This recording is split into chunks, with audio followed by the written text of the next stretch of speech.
Welcome, Buckeye fans, to another episode of Buckeye Rising. I'm dedicated to helping you understand the Ohio State Buckeyes from the inside out. I'm your host, Ace, and I'm here to talk to you beyond the box score and to break down the whys and the hows of the game. We're going to dive deep into the game against Ohio. It was a hard-fought 37-9 win. We'll explore the highs, the lows, and everything in between. So get ready. This is Buckeye Rising. All right, first, let's look at the offensive side of the ball. This is where the game is won or lost every week, and this performance really gave us a lot to chew on. Let's go ahead and start with the quarterback, Julian Sain. Julian had a fascinating day. The stat line is going to tell you that he was 25 of 32 for 347 yards and 3 touchdowns. But the numbers don't tell the whole story. There was a little bit of a struggle with consistency on some of his throws or some of his vision down the field. We saw a lot of great things in many of his deep shots to Jeremiah Smith and Carnell Tate, but we also saw 2 interceptions, one of which Ryan Day has already talked about, saying that he should have seen the linebacker who was spying for that tip ball. While the win was comfortable in the end, there definitely were some concerns about the turnovers. And against a lesser opponent, no offense, Ohio, but something like this against somebody in the Big Ten could spell disaster. It's about cleaning up these mistakes before we play those big time games. I will say it wasn't all insane. Let's talk about Jeremiah Smith, or as I'm calling him this week, the game breaker. He tied a career high with 9 receptions for 153 yards. And he had a receiving touchdown and a rushing touchdown where he had 17 yards to run it in. He's the reason the offense finally got on track in the second half. He's not just a receiver, he's a weapon who can score in multiple ways. Next, let's talk about Bo Jackson. He had a lot of great runs and looked more explosive than some of the other running backs out of the backfield. Definitely seemed to find the holes easier or find the cutback lanes that were way open. And when you look at other running backs like Peoples, you often think, why doesn't he find those? So we need to keep an eye on how they're going to use Bo Jackson going forward. But I look forward to seeing him line up as a wide receiver, to do the reverses, or to just get out there and play running back. He definitely shined bright tonight. All right, let's talk about these tight ends. We're definitely using every aspect of all the tight ends. I saw several formations where there was at least 3 of them on the field together. At one point, Ryan Day in his press conference talked about using 4 of them at any given time. That is quite a bit different football than what we've seen in the Ryan Day era.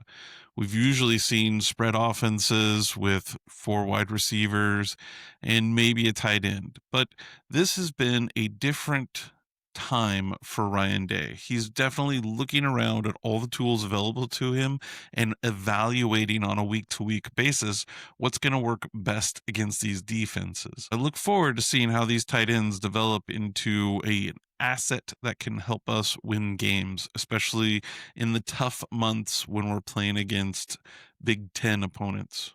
Next, let's shine a light on a unit that's kind of been overlooked, but definitely changes the entire momentum of a game, and that's special teams.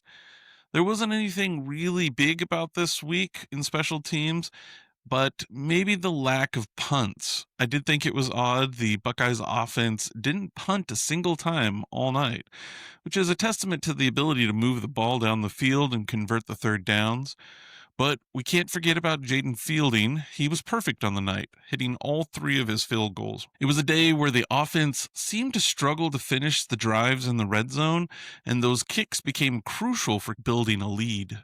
Let's talk about the defense. This is the unit that's become the heart and soul of our team this year. They definitely showed it in what was an incredible resilience in this game this week. The defensive MVP for this game has to be Arville Reese. He had a career high 7 tackles and 2 pass breakups.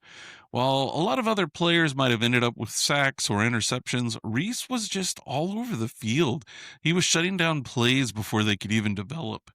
He was definitely a force against the run, and he showed an incredible nose for the football and keeping the quarterback contained in the pocket. This is a player whose impact goes beyond the stat sheet. Let's talk about the defensive strategy.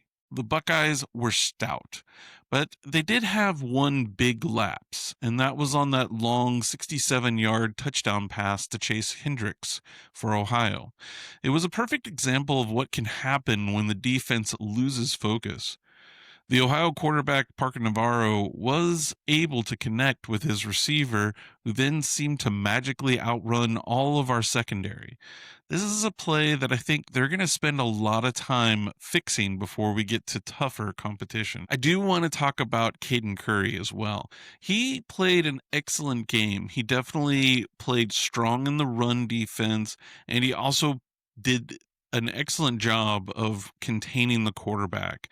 I believe he had 2 sacks, and he definitely was in the face of the quarterback quite a bit tonight. Seeing him out there playing with his heart on his sleeve, he's just full of that motor that I'm really looking forward to when we play against Penn State. I want to see this guy get in the backfield and be more disruptive, but I think this was an excellent showcase for what he can do. Let's break down some of the important calls of the game. These are the ones that the coaches made. This is where we analyze the strategies that dictate the game's flow.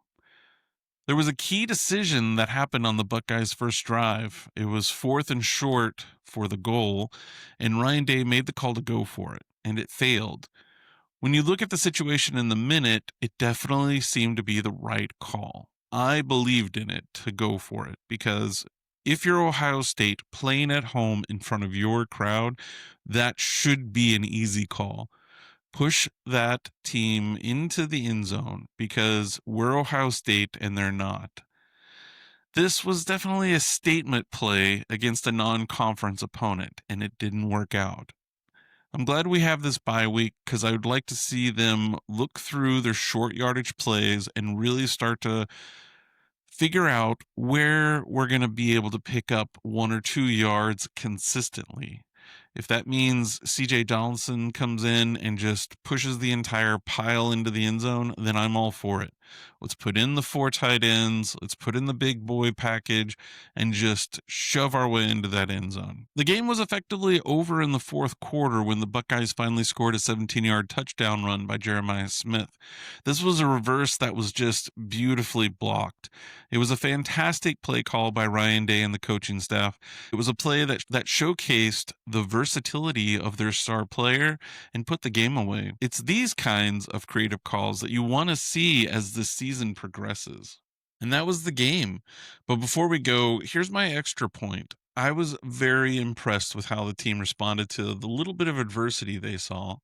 After Ohio scored that long touchdown, it could have been a tough moment for the team, but the Buckeyes went on to score 24 unanswered points. That shows the mental toughness of the team, which is a great sign as we begin to head into the rest of Big Ten play. My rising star for this week is Bo Atkinson. The defensive lineman, he had a great game, and while the stats might not jump off the page, I believe his impact was big. He was consistently creating pressure and forcing the Ohio quarterbacks to get the ball out quickly. He was definitely crucial in shutting down the run game. This is the kind of depth that we've been waiting for on the defensive line. And if he continues to perform like this, I believe it's going to be a huge asset as we get into a tough season stretch. Well, that's it for this week's episode of Buckeye Rising. Thanks for tuning in and rising with me. Next week is a bye week, and we can talk about the upcoming game against Washington on September 27th. So until then, OHIO, go Bucks.